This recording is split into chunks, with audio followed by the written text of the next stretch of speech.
The iVac Pro system basic setup works with up to 8 power tools of any power rating and 1 dust collector up to 10 horsepower. The components of the system work together to provide efficient and convenient dust control.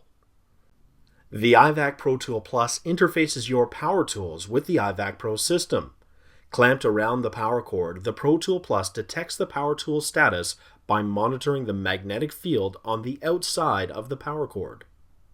The iVac Pro switch receives instructions from the iVac Pro tool and is used to control a dust collector. The iVac Pro blast gate operates in conjunction with the power tool and the dust collector. The iVac Pro remote can be clipped to your belt and is used to remotely control the dust collector, such as from a floor sweep station. In this first demonstration, we turn the system on with a power tool.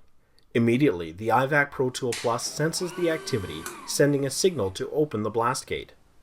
You'll notice that the blast gate is now open. At the same time, a signal is also sent to the iVac Pro switch to start the dust collector after a 1.5 second delay.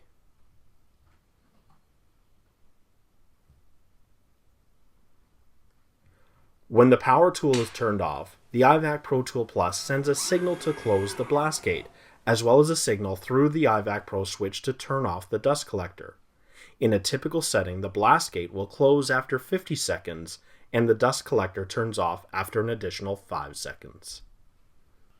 In some cases, you may want to start the dust collector before turning on your power tool, and you can do that with the iVac Pro remote.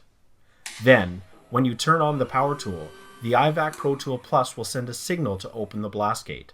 The dust collector remains on.